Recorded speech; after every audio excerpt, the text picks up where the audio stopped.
బాలయ్య బాబు గారితో మాస్ అంటే ఒక మాస్ని నెక్స్ట్ లెవెల్లో చూపించాలనుకున్నప్పుడు డైరెక్టర్స్ బాగా స్ట్రగుల్ ఉంటుంది, నో డౌట్ ఆ విషయంలో.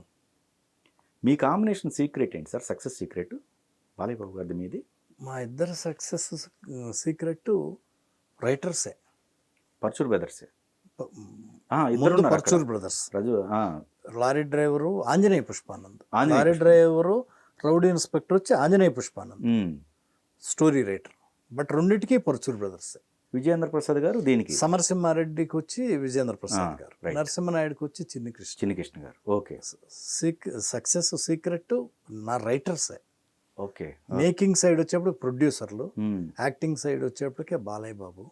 ఓకే. మెయిన్ ఎవరికైనా సక్సెస్, ఏ హీరోకైనా డైరెక్టర్కైనా ప్రొడ్యూసర్కైనా ఆ సబ్జెక్ట్ బాగుంటే ఇక అన్నీ బాగుంటాయి. రైట్. నేను ఎప్పుడు నాయుడు గారు చెప్పేవాడు, సబ్జెక్ట్ బాగుండాలి గోపాల్, అన్నీ ఉండాలి సబ్జెక్ట్లో. ఆడియన్స్ నవ్వించాలి, ఏడిపించాలి, కన్నీళ్లు పెట్టించాలి, హీరోయిజం ఉండాలి, అన్నీ ఉంటేనే అందరూ వచ్చి చూస్తారు అనేవాళ్ళు. అట్లా మెయిన్ రైటర్స్. ఓకే.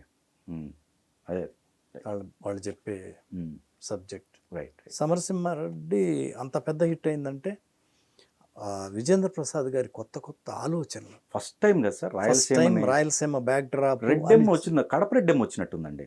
దీని ముందు బ్యాక్ డ్రాప్ కడప రెడ్డెమ్మ. నేను చెప్పేది హీరోకి.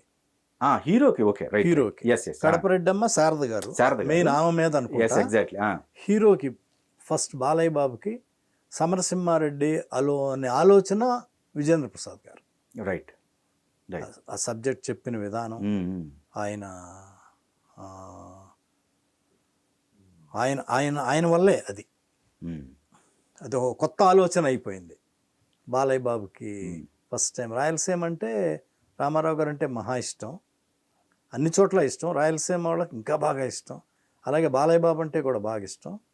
అట్లా విజేంద్ర ప్రసాద్ గారు చెప్పటం, బాలయ్య బాబుకి సబ్జెక్ట్ నచ్చటం.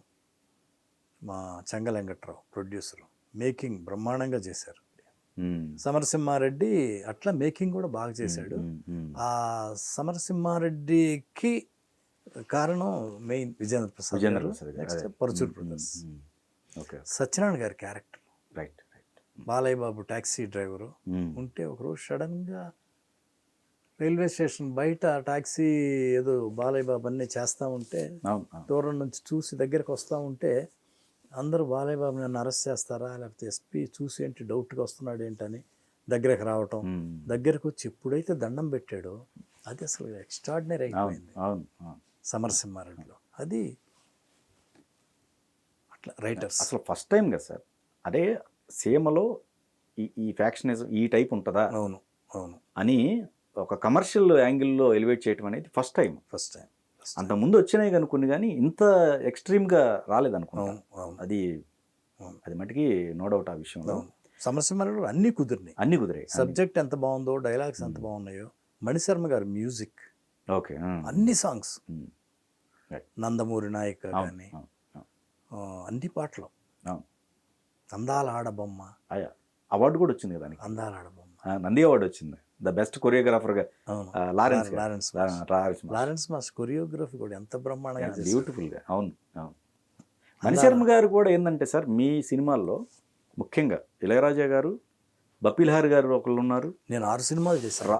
రాజ్కోటి గారు, తర్వాత మణిశర్మ గారు, చక్రవర్తి గారు ఉన్నారు. మణిశర్మ గారు మంచి కాంబినేషన్స్ ఉన్నాయి. ఈ డిఓపిలో అయితే వీళ్ళు మన ఎక్కువగా ఫస్ట్ గోపాల్ రెడ్డి గారు, తర్వాత స్వామి గారు ఇంకా మీకు రైట్ హ్యాండ్ లాగా బాగా. 3 సినిమాలకు ఆయనే. సమరసింహారెడ్డి, నరసింహనాయుడు, ఇంద్ర. ఇంకో సినిమా 3 సినిమాలా సార్ మొత్తం ఆయన చేసా. ఇంకా రౌడీ ఇన్స్పెక్టర్ కూడా ఆయనే కదా. అదే రౌడీ లారీ డ్రైవర్ కూడా. బాలయ్య బాబు గారి హరహర మహాదేవ్ ఎందుకు సార్ ముందుకు వెళ్ళాల్సిన ప్రాజెక్ట్ ఎందుకు ఆ మధ్యలో అర్ధాంతరంగా అయింది? అంటే ఆయన బర్త్డేకి ముహూర్తం చేసాం. టైటిల్ హరహర మహాదేవ్ అని పెట్టాము. బెల్లంకొండ సురేష్ ఆయన ప్రొడ్యూసరు. తను నా దగ్గర ఒక సబ్జెక్ట్ ఉంది డైరెక్టర్ గారు, నేను చెప్పిస్తాను, ఈ టైటిల్ పెడదామని పెట్టాం. సబ్జెక్ట్ లేకుండానే పెట్టాం. కానీ తర్వాత ఎందుకోనో ఎవరో డైరెక్టర్ చెప్తానన్నాడు, కానీ ఆ అబ్బాయి మళ్ళీ తన డైరెక్షన్ చేసుకోవాలని అది కుదరలా. తర్వాత ఇంకొక రైటర్ దగ్గర కూడా సబ్జెక్ట్ విన్నాం, చిన్ని కృష్ణ దగ్గరే. ఓకే. బెల్లంకొండ సురేష్ నేను విన్నాం కానీ అది కూడా సెట్ అవ్వాల.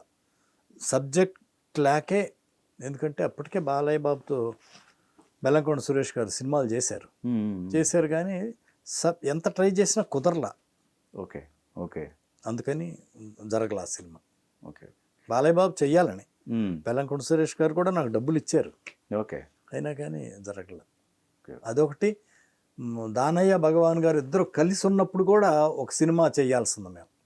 అప్పుడు కూడా అప్పుడు విజేంద్ర ప్రసాద్ గారు కూర్చున్నారు, కొన్నాళ్ళు సబ్జెక్ట్ చేశారు. చిన్ని కృష్ణ కూడా మళ్ళీ కూర్చున్నాడు. బట్ ఏంటో అడ్డం తిరగటం అంటే, దానయ్య భగవాన్ గారు అంటే పెద్ద ప్రొడ్యూసర్లు. నాకు సమరసింహారెడ్డి చేసింది విజేంద్ర ప్రసాద్ గారు. వాళ్ళ ఆఫీస్లోనే కూర్చొని సబ్జెక్ట్ చేశారు, చెప్పాము. బాలయ్యకి కూడా చెప్పాం కానీ ఎందుకో బాలయ్య బాబుకి కాదులే అన్నారు. తర్వాత చిన్ని కూడా ఒక సబ్జెక్ట్ చేశాడు. ఇద్దరికి డబ్బులు ఇచ్చారు, దానయ్య గారును భగవాన్ గారు బాలయ్య బాబుతోటే. ఓకే. అంత పెద్ద రైటర్స్ చెప్పినా కానీ సెట్ అవ్వాల. అది బాలయ్య బాబుకి చెప్పించాం, కుదరలా. తర్వాత హరహర మహాదేవ్ కూడా అప్పటి నుంచి ఫుల్గా అడ్డం తిరిగింది నాకు. బాలయ్య బాబు నాకు సబ్జెక్టే సెట్ అవ్వట్లేదు. ఓకే. ఓకే. అంత పెద్ద రైటర్స్ చెప్పినా కానీ అవునవును. నేనేమో రాసుకోలేను, నా చేతగా సబ్జెక్టు. ఓకే. బాగుందంటే బాగా ఉందంట, బాగాలేకపోతే నేను డెఫినెట్గా బాగాలేదని నష్టపెడతా ఉంటా. ఓకే. ఓకే. అట్లా విజేంద్ర ప్రసాద్ గారు అప్పుడు ఇంకా బాహుబలి ఇవన్నీ రిలీజ్ అవ్వలేదు అనుకుంటా, అవి ఇంకా స్టార్ట్ అవ్వాల. మగధీర టైం అనుకుంటా, అంతే. ఆ టైం అయి ఉంటుంది. ఆ టైం అయింది. ఓకే. ఓకే. ఓకే. ఉన్నారు, కూర్చున్నారు, చేశారు.